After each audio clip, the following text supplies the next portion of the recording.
ಗೃಹ ಸಚಿವ ಆರ್ಗ ಜ್ಞಾನೇಂದ್ರ ಆಕ್ರೋಶ. ಎಬಿವಿಪಿ ಕಾರ್ಯಕರ್ತರು ಗೃಹ ಸಚಿವರ ಮನೆಗೆ ನುಗ್ಗೋದಕ್ಕೆ ಯತ್ನಿಸಿದ್ರು. ಮನೆಯ ಮುಂಭಾಗದಲ್ಲಿ ಕೂತು ದೊಡ್ಡ ಮಟ್ಟದಲ್ಲಿ ಪ್ರತಿಭಟನೆ ನಡೆಸಿದ್ರು.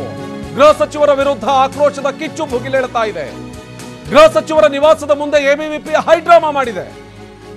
ಎಬಿವಿಪಿ ಕಾರ್ಯಕರ್ತರು ಗೃಹ ಸಚಿವರ ಮನೆಯ ಮುಂಭಾಗದಲ್ಲಿದ್ದಂತ ಗೇಟ್ ಅನ್ನು ಓಪನ್ ಮಾಡಿ ಒಳಗಡೆ ನುಗ್ಗೋದಕ್ಕೆ ಪ್ರಯತ್ನಿಸಿದ್ರು. ಗೃಹ ಸಚಿವರ ನಿವಾಸಕ್ಕೆ ಎಬಿವಿಪಿ ನುಗ್ಗೋದಕ್ಕೆ ಪ್ರಯತ್ನಿಸಿತ್ತು. ಗೇಟ್ ಹಾರಿ ಸಚಿವರ ನಿವಾಸಕ್ಕೆ ಕಾರ್ಯಕರ್ತರು ನುಗ್ಗಿದ್ರು.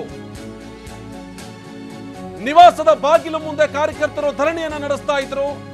ಈ ಸಂದರ್ಭದಲ್ಲಿ ಪೊಲೀಸರು ಹಾಗೇನೆ ಎಬಿವಿಪಿ ಕಾರ್ಯಕರ್ತರ ಮಧ್ಯೆ ಮಾತಿನ ಚಕಮಕಿ ನಡೀತು. ಹೋಮ್ ಮಿನಿಸ್ಟರ್ ನಿವಾಸದ ಬಾಗಿಲನ್ನ ತೆರೆಯೋದಕ್ಕೆ ಯತ್ನಿಸಿದ್ರು. ಈ ವೇಳೆ ಪೊಲೀಸರು ಹಾಗೇನೆ ಕಾರ್ಯಕರ್ತರ ಮಧ್ಯೆ ಮಾತಿನ ಚಕಮಕಿ ಆಯಿತು. ಕೊಲೆಗಳು ಹೆಚ್ಚಾಗ್ತಾ ಇದೆ, ಕಠಿಣ ಕ್ರಮ ತೆಗೆದುಕೊಳ್ತಾ ಇಲ್ಲ.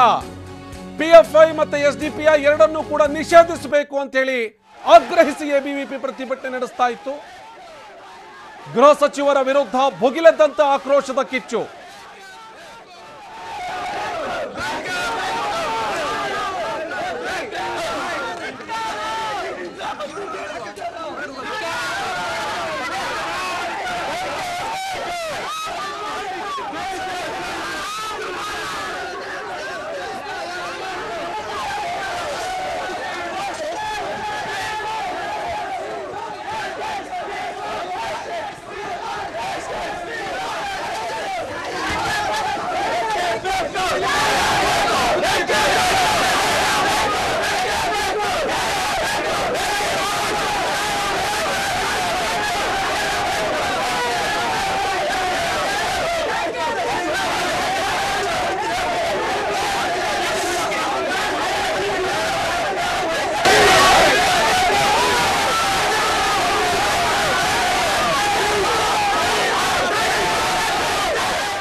ಆರ್ಗ ನಿವಾಸಕ್ಕೆ ಹಿರಿಯ ಪೊಲೀಸ್ ಅಧಿಕಾರಿಗಳು ಎಂಟ್ರಿ ಕೊಟ್ಟಿದ್ದಾರೆ. ಆರ್ಗ ಜ್ಞಾನೇಂದ್ರ ನಿವಾಸಕ್ಕೆ, ಗೃಹ ಸಚಿವರ ನಿವಾಸಕ್ಕೆ ಸಂದೀಪ್ ಪಾಟೀಲ್ ಭೇಟಿ ಕೊಟ್ಟಿದ್ದಾರೆ. ಗೃಹ ಸಚಿವರ ನಿವಾಸದ ಎದುರು ಎಬಿವಿಪಿ ದೊಡ್ಡ ಮಟ್ಟದಲ್ಲಿ ಪ್ರತಿಭಟನೆ ಮಾಡಿತ್ತು. ಒಳಗಡೆ ನುಗ್ಗೋದಕ್ಕೂ ಕೂಡ ಯತ್ನಿಸಿತ್ತು. ಹೆಚ್ಚುವರಿ ಪೊಲೀಸ್ ಆಯುಕ್ತರಾಗಿರುವಂತಹ ಸಂದೀಪ್ ಪಾಟೀಲ್ ಆರ್ಗ ಜ್ಞಾನೇಂದ್ರ ಅವರ ನಿವಾಸಕ್ಕೆ ಭೇಟಿ ಕೊಟ್ಟಿದ್ದಾರೆ. ಎಬಿವಿಪಿ ಪ್ರತಿಭಟನೆ ನಡೆಸಿದಂತಹ ಸ್ಥಳಕ್ಕೆ ಭೇಟಿ ಕೊಟ್ಟು ಪರಿಶೀಲಿಸ್ತಾ ಇದ್ದಾರೆ. ಭದ್ರತೆಗೆ ನಿಯೋಜನೆಗೊಂಡಿದ್ದಂತಹ ಸಿಬ್ಬಂದಿಗೆ ಸಂದೀಪ್ ಪಾಟೀಲ್ ಕ್ಲಾಸ್, ಗೃಹ ಸಚಿವರ ನಿವಾಸದ ಒಳಗೆ ಕರೆಸಿಕೊಂಡು ಫುಲ್ ಕ್ಲಾಸ್ ತೆಗೆದುಕೊಳ್ತಾ ಇದ್ದಾರೆ. ಆರ್ಗ ನಿವಾಸಕ್ಕೆ ಹಿರಿಯ ಪೊಲೀಸರು ಎಂಟ್ರಿ ಕೊಟ್ಟಿದ್ದಾರೆ. ದೃಶ್ಯಾವಳಿಯಲ್ಲೂ ಕೂಡ ಗಮನಿಸ್ತಾ ಇದ್ದೀವಿ. ಹೆಚ್ಚುವರಿ ಪೊಲೀಸ್ ಆಯುಕ್ತ ಸಂದೀಪ್ ಪಾಟೀಲ್ ಆರ್ಗ ಜ್ಞಾನೇಂದ್ರ ಅವರ ನಿವಾಸಕ್ಕೆ ಭೇಟಿ ಕೊಟ್ಟಂತಹ ಸಂದರ್ಭದ ದೃಶ್ಯಾವಳಿಯನ್ನು ಗಮನಿಸ್ತಾ ಇದ್ದೀವಿ. ಅಲ್ಲಿದ್ದಂತಹ ಭದ್ರತೆಗೆ ನಿಯೋಜನೆಗೊಂಡಿದ್ದಂತಹ ಪೊಲೀಸರಿಗೆ ಫುಲ್ ಕ್ಲಾಸ್ ತೆಗೆದುಕೊಂಡಿದ್ದಾರೆ. ಆ ಗೇಟ್ ಅನ್ನು ತಳ್ತಾ ಇದ್ದಂತಹ ಸಂದರ್ಭದಲ್ಲಿ ನಾವು ಗಮನಿಸಬೇಕು. ಆ ಗೇಟ್ ಅನ್ನು ತಳ್ತಾ ಇದ್ದಂತಹ ಸಂದರ್ಭದಲ್ಲಿ ಪಾಪ ಇಬ್ರು ಪೊಲೀಸ್ ಕಾನ್ಸ್ಟೇಬಲ್ಗಳಿದ್ದಾರೆ. ಆ ಇಬ್ರು ಪೊಲೀಸ್ ಕಾನ್ಸ್ಟೇಬಲ್ಗಳು ಆ ಇಡೀ ಗೇಟ್ ಅನ್ನು ತಡೆಯೋದಕ್ಕೆ ಸಾಧ್ಯ ಆಗುತ್ತಾ? ಇರುವಂತಹ 10 ಕಾರ್ಯಕರ್ತರನ್ನ ನಿಲ್ಲಿಸೋದಕ್ಕೆ ಸಾಧ್ಯ ಆಗುತ್ತಾ? ಎಷ್ಟು ಸಾಧ್ಯನೋ ಅಷ್ಟು ತಡೆಯುವಂತ ಯತ್ನಿಸಿದ್ರು. ಆದ್ರೆ ಪಕ್ಕದಲ್ಲಿದ್ದಂತ ಇನ್ನೊಂದು ಕಾಂಪೌಂಡ್ ಮೇಲಿಂದ ಹಾರದಂತ ಇನ್ನೊಬ್ಬ ಎಬಿವಿಪಿ ಕಾರ್ಯಕರ್ತ ಒಳಗಡೆ ನುಗ್ಗೋದಕ್ಕೆ ಯತ್ನಿಸಿದ್ರು. ಆತನ ಮೇಲೆ ಕಾನ್ಸಂಟ್ರೇಷನ್ ಹೋಯಿತು. ಆ ಸಂದರ್ಭದಲ್ಲಿ ಗೇಟ್ ಅನ್ನು ತಳ್ತಾ ಇದ್ದಂತ ಎಬಿವಿಪಿ ಕಾರ್ಯಕರ್ತರು ಆ 3 ಜನ ಕಾನ್ಸ್ಟೇಬಲ್ಗಳನ್ನ ತಳ್ಳಿ ಒಳಗಡೆ ನುಗ್ಗಿದ್ರು. ಇಷ್ಟಾದ ಬಳಿಕವೂ ಕೂಡ ಅಲ್ಲಿದ್ದಂತಹ ಪೊಲೀಸ್ ಸಿಬ್ಬಂದಿ ಯಾವುದೇ ಕಾರಣಕ್ಕೂ ಗೃಹ ಸಚಿವರ ಮನೆಯ ಬಾಗಿಲನ್ನ ತೆರೆಯೋದಕ್ಕೆ ಬಿಡಲಿಲ್ಲ. ಅಲ್ಲಿ ಪೊಲೀಸ್ ಕಾನ್ಸ್ಟೇಬಲ್ಗಳ ಹರಸಾಹಸ ಪಡ್ತಾ ಇರುವಂತಹ ದೃಶ್ಯಾವಳಿಯನ್ನು ಕೂಡ ಗಮನಿಸ್ತಾ ಇದ್ದೀವಿ. ಒಂದ್ ಕಡೆಗೆ ಎಬಿವಿಪಿ ಕಾರ್ಯಕರ್ತರು ಕೆಳಗಡೆ ಬೀಳ್ತಾ ಇದ್ದಾರೆ, ಅವರಿಗೇನು ಆಗದೇ ಇರೋ ಹಾಗೆ ನೋಡ್ಕೋಬೇಕು. ಮತ್ತೊಂದು ಕಡೆಗೆ ಗೃಹ ಸಚಿವರ ಮನೆಯ ಬಾಗಿಲು ಓಪನ್ ಆಗಬಾರ್ದು. ಒಂದೊಮ್ಮೆ ಏನಾದರೂ ಆಕ್ರೋಶ ಭರಿತಗೊಂಡಿರುವಂತಹ ಪ್ರತಿಭಟನಾಕಾರರು ಒಳಗಡೆ ನುಗ್ಗಿದ್ರೆ ಆಗಬಹುದಾದಂತಹ ಅನಾಹುತ ಎಂಥದ್ದು. ಇದೆಲ್ಲದರ ನಿಟ್ಟಿನಲ್ಲಿ ಅಲ್ಲಿ ಇದ್ದಂತಹ ಸಿಬ್ಬಂದಿ ಇದನ್ನ ತಡೆಯುವಂತ ಯತ್ನಿಸಿದ್ರು. ಆದರೆ ಜಾಸ್ತಿ ಕಾರ್ಯಕರ್ತರಿದ್ದಂತಹ ಸಂದರ್ಭದಲ್ಲಿ ಆಕ್ರೋಶದ ಕಟ್ಟೆ ಹೊಡೆದಂತಹ ಸಂದರ್ಭದಲ್ಲಿ ಯಾವ ಪೊಲೀಸ್ ಅಧಿಕಾರಿ ಪೊಲೀಸ್ ಪೇದೆಗಳು ಹೇಳಿದಂಥ ಮಾತನ್ನ ಕೇಳಿಸಿಕೊಳ್ಳುವಂಥ ವ್ಯವಧಾನ ಅವರಿಗಿರಲಿಲ್ಲ. ಯಾಕೆ ಅಂತ ಹೇಳಿದ್ರೆ ಅವರದ್ದೇ ಒಬ್ಬ ಕಾರ್ಯಕರ್ತ, ಅವರ ಜೊತೆಗೆ ಓಡಾಡಿಕೊಂಡಿದ್ದಂಥ ವ್ಯಕ್ತಿ ಒಬ್ಬ ಸಾವನ್ನಪ್ತಾನೆ, ಯಾರೋ ಬಂದು ಹಿಂದೆಯಿಂದ ಹತ್ಯೆ ಮಾಡ್ತಾರೆ ಅಂತ ಹೇಳಿದ್ರೆ ಅದನ್ನು ತಡೆಯೋದಕ್ಕೆ ಹೇಗೆ ಸಾಧ್ಯ ಅಂತ ಹೇಳಿ ಆಕ್ರೋಶ ಭರಿತರಾಗಿ ಎಬಿವಿಪಿ ಕಾರ್ಯಕರ್ತರು ಗೃಹ ಸಚಿವರ ಮನೆಗೆ ನುಗ್ಗೋದಕ್ಕೆ ಯತ್ನಿಸಿದ್ರು. ಗೇಟ್ ಅನ್ನ ತಳ್ಳಿ ಕಾಂಪೌಂಡ್ ಅನ್ನ ಹಾರಿ ಗೃಹ ಸಚಿವರ ಮನೆ ಒಳಗಡೆ ನುಗ್ಗಿದ್ರು. ಪ್ರತಿಭಟನೆ ನಡೆಸಿದಂತ ಎಬಿವಿಪಿ ಕಾರ್ಯಕರ್ತರನ್ನ ಬಂಧಿಸಲಾಗಿದೆ. ಈಗಾಗಲೇ 40 ಜನರನ್ನ ಅರೆಸ್ಟ್ ಮಾಡಿದ್ದೇವೆ ಅಂತ ಹೇಳಿ ಮಾತನಾಡಿದ್ದಾರೆ ಸಂದೀಪ್ ಪಾಟೀಲ್.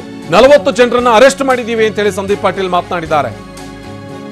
ಪೊಲೀಸರು ತಡೆದಂತ ಸಂದರ್ಭದಲ್ಲೂ ಕೂಡ ತಳ್ಳಿ ಮನೆಗೆ ನುಗ್ಗುವಂತ ಯತ್ನಿಸಿದ್ದಾರೆ. ಕಮಿಷನರ್ ಜೊತೆ ಮಾತನಾಡಿ ಮುಂದಿನ ಕ್ರಮ ತೆಗೆದುಕೊಳ್ತೀನಿ ಅಂತ ಹೇಳಿ ಸಂದೀಪ್ ಪಾಟೀಲ್ ಮಾತನಾಡಿದ್ದಾರೆ. 40 ಜನರನ್ನ ಈಗಾಗಲೇ ಅರೆಸ್ಟ್ ಮಾಡಿದ್ದೀವಿ ಅಂತ ಹೇಳಿ. ಇನ್ನು ಘಟನೆಯ ಬಗ್ಗೆ ವರದಿ ನೋಡೋದಕ್ಕೆ ಡಿಸಿಪಿಗಳಿಗೆ ಸೂಚನೆಯನ್ನು ಕೂಡ ಕೊಟ್ಟಿದ್ದೀನಿ. ಹೆಚ್ಚುವರಿ ಪೊಲೀಸ್ ಆಯುಕ್ತ ಸಂದೀಪ್ ಪಾಟೀಲ್ ಕೊಟ್ಟಿರುವಂತಹ ಹೇಳಿಕೆ. ಬೆಳಗ್ಗೆ ಸುಮಾರು 9:00 ಕೆಲವು ABVP ಕಾರ್ಯಕರ್ತರು ಏಕಾಏಕಿ ಗೃಹ ಸಚಿವರು ಮನೆ ಹತ್ರ ಬಂದು ಪ್ರತಿಭಟನೆ ಮಾಡೋಕ್ಕೆ ಮುಂದಾದಾಗ ಇಲ್ಲಿ ಸ್ಥಳದಲ್ಲಿ ನಮ್ಮ ಬಂದೋಬಸ್ತಲ್ಲಿದ್ದಂಥ CR ಹಾಗೂ ಸ್ಥಳೀಯ ಪೊಲೀಸ್ನವರು ಅವ್ರನ್ನ ಗೇಟ್ ಹತ್ರ ನಿಲ್ಲಿಸಿದ್ರು. ಆದರೂ ಕೂಡ ಇದನ್ನು ಲೆಕ್ಕಿಸದೆ ಗೇಟನ್ನು ಏಕಾಏಕಿ ಓಪನ್ ಮಾಡಿಕೊಂಡು ಮನೆ ಹೊರಡೆನೂ ಪ್ರವೇಶ ಮಾಡೋಕ್ಕೆ ಪ್ರಯತ್ನ ಪಟ್ಟಾಗ ಇಲ್ಲೇ ಇದ್ದಂಥ ನಮ್ಮ ಪೊಲೀಸವರು ಅವ್ರನ್ನ ಅನಿವಾರ್ಯವಾಗಿ ಪ್ರಿವೆಂಟಿವ್ ಕಸ್ಟಡಿಯನ್ನು ನಾವು ತಗೊಂಡು ಈಗಾಗಲೇ ಸುಮಾರು 40 ಜನರನ್ನು ನಾವು ದಸ್ತಗಿರಿ ಮಾಡಿದ್ದೀವಿ. ಮತ್ತು ಇದ್ರ ಬಗ್ಗೆ ವಿವರವಾದಂಥ ವರದಿಯನ್ನು DCP ರವರು ನೀಡ್ತಾರೆ. ಇವತ್ತು ಬೆಳಗ್ಗೆ ಸುಮಾರು 9:00 ಕೆಲವು ABVP ಕಾರ್ಯಕರ್ತರು ಏಕಾಏಕಿ ಗೃಹ ಸಚಿವರು ಮನೆ ಹತ್ರ ಬಂದು ಪ್ರತಿಭಟನೆ ಮಾಡೋಕ್ಕೆ ಮುಂದಾದಾಗ ಇಲ್ಲಿ ಸ್ಥಳದಲ್ಲಿ ನಮ್ಮ ಬಂದೋಬಸ್ತಲ್ಲಿದ್ದಂಥ CR ಹಾಗೂ ಸ್ಥಳೀಯ ಪೊಲೀಸ್ನವರು ಅವ್ರನ್ನ ಗೇಟ್ ಹತ್ರ ನಿಲ್ಲಿಸಿದ್ರು. ಆದರೂ ಕೂಡ ಇದನ್ನು ಲೆಕ್ಕಿಸದೆ ಗೇಟನ್ನು ಏಕಾಏಕಿ ಓಪನ್ ಮಾಡಿಕೊಂಡು ಮನೆ ಹೊರಡೆನೂ ಪ್ರವೇಶ ಮಾಡೋಕ್ಕೆ ಪ್ರಯತ್ನ ಪಟ್ಟಾಗ ಇಲ್ಲೇ ಇದ್ದಂಥ ನಮ್ಮ ಪೊಲೀಸವರು ಅವ್ರನ್ನ ಅನಿವಾರ್ಯವಾಗಿ ಪ್ರಿವೆಂಟಿವ್ ಕಸ್ಟಡಿಯನ್ನು ನಾವು ತಗೊಂಡು ಈಗಾಗಲೇ ಸುಮಾರು 40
ಮತ್ತಷ್ಟು ಮಾಹಿತಿಯನ್ನು ಕೊಡ್ತಾರೆ ನಮ್ಮ ಪ್ರತಿನಿಧಿ ಕಿರಣ್ ಹನ್ನೆರಡಕ ನೇರ ಸಂಪರ್ಕದಲ್ಲಿ ಜಾಯ್ನ್ ಆಗಿದ್ದಾರೆ. ಕಿರಣ್, ಗಮನಿಸ್ತಾ ಇದ್ವಿ ಒಂದು ಕಡೆಗೆ AVP ಕಾರ್ಯಕರ್ತರು ಆಕ್ರೋಶ ಹೊರಹಾಕಿ ಅಲ್ಲಿ ಬಂದು ಪ್ರತಿಭಟನೆ ನಡೆಸ್ತಾ ಇದ್ರು, ಗೇಟನ್ನ ತಳ್ಳಿ ಒಳಗಡೆ ಹೋದ್ರು, ಮನೆ ಒಳಗಡೆ ನುಗ್ಗೋದಕ್ಕೂ ಕೂಡ ಪ್ರಯತ್ನಿಸಿದ್ರು. ಆದರೆ ಪೊಲೀಸರು ಅವರನ್ನ ತಡೆಯುವಂತ ನಿಟ್ಟಿನಲ್ಲಿ ಜೊತೆಗೆ ವಶಕ್ಕೆ ಪಡೆಯುವಂತ ನಿಟ್ಟಿನಲ್ಲಿ ಯಶಸ್ವಿಯಾದರು. ಆದರೆ ABVP ಸೇರಿದಂತೆ ಬಿಜೆಪಿಯ ಬಹುತೇಕ ಕಾರ್ಯಕರ್ತರು ಇಂಥದ್ದೇ ಒಂದು ಆಕ್ರೋಶವನ್ನು ಹೊರ ಹಾಕ್ತಾ ಇದ್ದಾರೆ. ಇದನ್ನು ಹೇಗೆ ನಿಭಾಯಿಸುತ್ತೆ ಇಂಥ ಪಕ್ಷ? ಒಂದು ಕಡೆಗೆ ಪ್ರತಿಭಟನೆ, ಸ್ವಪಕ್ಷದವರಿಂದಲೇ ರಾಜೀನಾಮೆಯ ಬೆದರಿಕೆ, ಮತ್ತೊಂದು ಕಡೆಗೆ ಸಂಘ ಪರಿವಾರಕ್ಕೆ ಸೇರ್ಕೊಂಡಂತ ಕೆಲವೊಂದಷ್ಟು ಸಂಘಟನೆಗಳಿಂದ ಪ್ರತಿಭಟನೆ, ಆಕ್ರೋಶ, ರಾಜೀನಾಮೆ. ಹೇಗೆ ನಿಭಾಯಿಸುತ್ತೆ ಅಂತ ಇದು ಕಿರಣ್? ಆನಂದ್, ಖಂಡಿತವಾಗಿ ಕೂಡ ಈಗ ಬಿಜೆಪಿಗೆ ಒಂದು ರೀತಿಯ ಪರೀಕ್ಷೆಯ ಕಾಲ ಇದು. ಚುನಾವಣೆಯ ಸಂದರ್ಭದಲ್ಲಿ ಇಂತಹ ಒಂದು ಸನ್ನಿವೇಶವನ್ನು ನಿಭಾಯಿಸಬೇಕಾದಂಥ ಅತ್ಯಂತ ತುರ್ತು ಬಿಜೆಪಿಗಿದೆ. ಯಾಕೆಂದರೆ ಬಿಜೆಪಿ ಎಲ್ಲಿ ತನ್ನ ಭದ್ರಕೋಟೆ ಅನ್ನುವಂಥ ಒಂದು ನಿರೀಕ್ಷೆಯನ್ನು ಇಟ್ಕೊಂಡಿತ್ತೋ, ಅಂತ ಒಂದು ನಂಬಿಕೆಯನ್ನು ಇಟ್ಟುಕೊಂಡಿತ್ತೋ, ಅಂತಹ ಸ್ಥಳದಲ್ಲಿ, ಅಂತಹ ಪ್ರದೇಶದಲ್ಲಿ ಈಗ ಬಿಜೆಪಿಗೆ ತನ್ನ ಒಂದಷ್ಟು ಬೇರುಗಳೇ ಅಲುಗಾಡುವಂಥ ಒಂದು ವಾತಾವರಣ ನಿರ್ಮಾಣ ಆಗಿದೆ. ಅದಕ್ಕೆ ಸಾಕ್ಷಿ ಅನ್ನುವಂಥ ರೀತಿಯಲ್ಲಿ ಮೊನ್ನೆಯಿಂದೀಚೆಗೆ ಬೆಳ್ಳಾರಿಯಲ್ಲಿ ಪ್ರವೀಣ್ ನೆಟ್ಟಾರ್ ಹತ್ಯೆಯಾದ ನಂತರದಲ್ಲಿ ಆದಂತಹ ಬೆಳವಣಿಗೆ ಎಲ್ಲವೂ ಕೂಡ ಬಿಜೆಪಿಗೆ ಇನ್ನಷ್ಟು ತಾನು ಇಟ್ಟುಕೊಂಡಂಥ ನಂಬಿಕೆ ಹುಸಿಯಾಗುವಂಥ ರೀತಿಯಲ್ಲಿ ಅನ್ನುವಂಥ ಬೆಳವಣಿಗೆಗಳು ನಡೀತಾ ಇದೆ. ಮೊನ್ನೆ ಬಿಜೆಪಿ ರಾಜ್ಯಾಧ್ಯಕ್ಷರ ವಿರುದ್ಧವೇ ಪ್ರತಿಭಟನೆ ನಡೆದದ್ದು ಒಂದು ಕಡೆ ಆದರೆ, ರಾಜ್ಯವ್ಯಾಪಿ ಸಾಮೂಹಿಕವಾಗಿ ಬಿಜೆಪಿಯ ಯುವ ಮೋರ್ಚಾದ ಕಾರ್ಯಕರ್ತರುಗಳು ಮತ್ತು ಕೆಲವು ಬಿಜೆಪಿ ರಾಜ್ಯ ಮಟ್ಟದ ಕೆಲವು ಕಾರ್ಯಕರ್ತರು ಕೂಡ ರಾಜೀನಾಮೆಗೆ ಮುಂದಾಗಿರುವಂತಹ ಘಟನೆ ಕೂಡ ನಡೀತು. ಇದಾದ ನಂತರ ರಾಜ್ಯದ ಹಲವೆಡೆ ಕೂಡ ಪ್ರತಿಭಟನೆಗಳು ಕೂಡ ಬಿಜೆಪಿ ಕಾರ್ಯಕರ್ತರಲ್ಲಿ ನಡೀತು. ಇವತ್ತು ಬೆಂಗಳೂರಿನಲ್ಲೇ 2 ಪ್ರತಿಭಟನೆಗಳು ಬಿಜೆಪಿ ಕಾರ್ಯಕರ್ತರಲ್ಲಿ ನಡೀತು.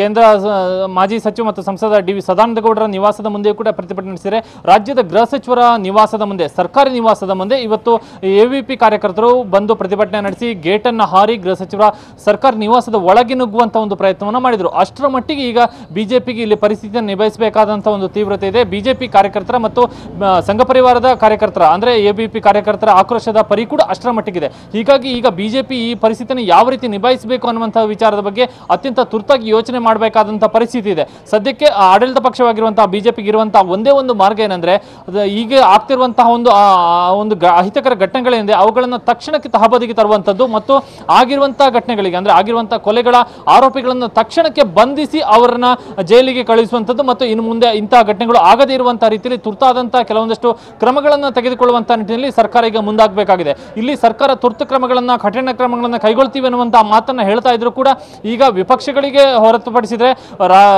ಬಿಜೆಪಿ ಕಾರ್ಯಕರ್ತರಿಗೆ ರಾಜ್ಯ ಸರ್ಕಾರದ ಮೇಲೆ ನಂಬಿಕೆ ಇಲ್ಲದಂತಹ ರೀತಿಯಾದಂತಹ ವಾತಾವರಣ ನಿರ್ಮಾಣ ಆಗಿದೆ. ಆದ ಕಾರಣಕ್ಕಾಗಿ ಈಗ ಈ ಬಿಜೆಪಿ ಕಾರ್ಯಕರ್ತರು ಎಬಿಪಿ ಕಾರ್ಯಕರ್ತರು ಗೃಹ ಸಚಿವರ ನಿವಾಸದ ಮುಂದೆ ಪ್ರತಿಭಟನೆ ಮಾಡಿರುವಂತದ್ದು, ರಾಜ್ಯ ಸರ್ಕಾರದ ಮುಂದೆ ಬಿಜೆಪಿಯ ವಿರುದ್ಧವೇ ಆ ಒಂದು ತಮ್ಮ ಆಕ್ರೋಶವನ್ನು ವ್ಯಕ್ತಪಡಿಸ್ತಾ ಇರುವಂತದ್ದು. ಹೀಗಾಗಿ ಬಿಜೆಪಿ ಮತ್ತು ರಾಜ್ಯ ಸರ್ಕಾರ ತುರ್ತಾಗಿ ಇಲ್ಲಿ ಕೈಗೊಳ್ಳಬೇಕಾಗಿರುವಂತಹ ಕ್ರಮಗಳೇನೆಂದ್ರೆ ಆಗಿರುವಂತಹ ಕೊಲೆ ಪ್ರಕರಣಗಳ ಆರೋಪಿಗಳನ್ನು ತಕ್ಷಣಕ್ಕೆ ಬಂಧಿಸುವಂತದ್ದು ಮತ್ತು ಇಲ್ಲಿ ಮುಂದೆ ಇಂತಹ ಘಟನೆಗಳು ಆಗದಂತಹ ರೀತಿಯಲ್ಲಿ ಹೆಚ್ಚಿನ ಕ್ರಮವನ್ನು ನಿರ್ವಹಿಸುವಂತಹ ನಿಟ್ಟಿನಲ್ಲಿ ಹೆಚ್ಚಿನ ಭದ್ರತಾ ವ್ಯವಸ್ಥೆಯನ್ನು ಕಲ್ಪಿಸುವಂತದ್ದು ಮತ್ತು ನಾಕಾಬಂದಿನ ಹಾಕುವಂತ ಈ ರೀತಿಯ ಕ್ರಮಗಳಿಗೆ ಇಲ್ಲಿ ಸರ್ಕಾರ ಮುಂದಾಗಬೇಕಾಗುತ್ತೆ. ಇದರ ಜೊತೆಗೆ ಬಿಜೆಪಿ ಮಾಡಬೇಕಾಗಿರುವಂತಹ ಒಂದು ವಿಚಾರ ಏನಂದ್ರೆ ಅಸಮಾಧಾನಗೊಂಡಿರುವಂತಹ ಕಾರ್ಯಕರ್ತರನ್ನ ಸಮಾಧಾನ ಪಡಿಸುವಂತಹ ಮತ್ತು ರಾಜೀನಾಮೆಗೆ ಮುಂದಾಗಿ ರಾಜೀನಾಮೆ ಸಲ್ಲಿಸಿರುವಂತಹ ಕಾರ್ಯಕರ್ತರ ರಾಜೀನಾಮೆಗಳನ್ನ ವಾಪಸ್ ಪಡೆಯಬೇಕಾದಂತಹ ನಿಟ್ಟಿನಲ್ಲೂ ಕೂಡ ಬಿಜೆಪಿಯ ಮೇಲೆ ಒತ್ತಡ ಇದೆ. ಆ ನಿಟ್ಟಿನಲ್ಲಿ ಬಿಜೆಪಿ ತನ್ನ ಒಂದು ಚಿಂತನೆಯನ್ನ ಮಾಡ್ತಾ ಇದೆ. ಹೀಗಾಗಿ ಆಗಿರುವಂತಹ ಬೆಳವಣಿಗೆಗಳನ್ನು ತಹಬದಿಗೆ ತರುವಂತದ್ದು ರಾಜ್ಯ ಸರ್ಕಾರದ ಮುಂದಿರುವಂತಹ ಒಂದು ಸವಾಲಾದ್ರೆ ಬಿಜೆಪಿ ಕಾರ್ಯಕರ್ತರು ಮತ್ತು ಎಬಿಪಿ ಕಾರ್ಯಕರ್ತರು ತಮ್ಮ ಪಕ್ಷದ ವಿರುದ್ಧವೇ ಸಂಘಟನೆ ವಿರುದ್ಧವೇ ಬಂಡೇಳದಂತೆ ನೋಡಿಕೊಳ್ಳಬೇಕಾದಂತಹ ಒಂದು ಅನಿವಾರ್ಯತೆ ಕೂಡ ಈಗ ಬಿಜೆಪಿಯ ಮುಂದಿದೆ. ಥ್ಯಾಂಕ್ ಯು ಕಿರಣ್ ಮಾಹಿತಿಗಾಗಿ.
ಆಕ್ರೋಶಗೊಂಡಿದ್ದಂತಹ ಎಬಿಪಿ ಕಾರ್ಯಕರ್ತರನ್ನು ತಡೆಯುವುದಕ್ಕೆ ಪೊಲೀಸರು ಲಾಠಿ ಬೀಸಿದ್ರು. ಜೊತೆಗೆ ಪೊಲೀಸರು ತಿಳಿ ಹೇಳುವಂಥ ಕೆಲಸ ಮಾಡಿದ್ರಿಲ್ಲ, ಇದು ಸರಿಯಲ್ಲ, ನೀವು ಮಾಡ್ತಾ ಇರೋದು, ಇಲ್ಲಿಂದ ಹೋಗಿ ಎದ್ದು ಬನ್ನಿ, ಮನೆ ಮುಂದೆ ಬಾಗಿಲು ಮುಂದೆ ಕೂತಿರೋದು ಸರಿಯಲ್ಲ ಅಂತ ಹೇಳಿದ್ರು. ಬಟ್ ಅಲ್ಲಿ ಆಕ್ರೋಶಭರಿತರಾಗಿದ್ದಂಥ ಎಬಿಪಿ ಕಾರ್ಯಕರ್ತರು ಕೇಳೋದಕ್ಕೆ ಸಿದ್ಧರಾಗಿರಲಿಲ್ಲ. ಈ ಸಂದರ್ಭದಲ್ಲಿ ಗಲಾಟೆ ಆಯಿತು, ಮಾತಿಗೆ ಮಾತು ಬೆಳೀತು, ಲಾಠಿ ಚಾರ್ಜ್ ಕೂಡ ಆಯಿತು.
ಎಬಿವಿಪಿ ಕಾರ್ಯಕರ್ತರ ಮೇಲಿನ ಲಾಠಿ ಚಾರ್ಜ್ ಅನ್ನ ಕೆಎಸ್ ಈಶ್ವರಪ್ಪ ಖಂಡಿಸಿದ್ದಾರೆ.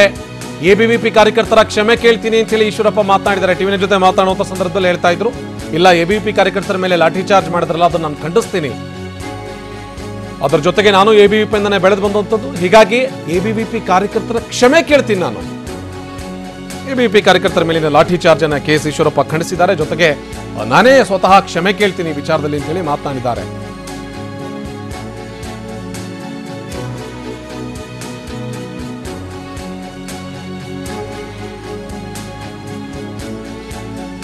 ಪ್ರತಿಭಟನೆ ಮಾಡೋದು ತಪ್ಪಲ್ಲ, ನಾನು ಸಂಘಟನೆಯಿಂದಲೇ ಬಂದಂಥವನು, ಪ್ರತಿಭಟನೆ ಮಾಡಿದರೆ ಏನು ತಪ್ಪಾಗುತ್ತೆ, ಹೋರಾಟ ಮಾಡೋದು ಯಾವುದೇ ಕಾರಣಕ್ಕೂ ತಪ್ಪಲ್ಲ, ಲಾಠಿ ಚಾರ್ಜ್ ಮಾಡಿದಿರೋದು ಸರಿಯಲ್ಲ, ನಾನು ಎಬಿವಿಪಿಯ ಕಾರ್ಯಕರ್ತರ ಕ್ಷಮೆ ಕೇಳ್ತೀನಿ ಅಂತೇಳಿ ಈಶ್ವರಪ್ಪ ಮಾತನಾಡಿದ್ದಾರೆ.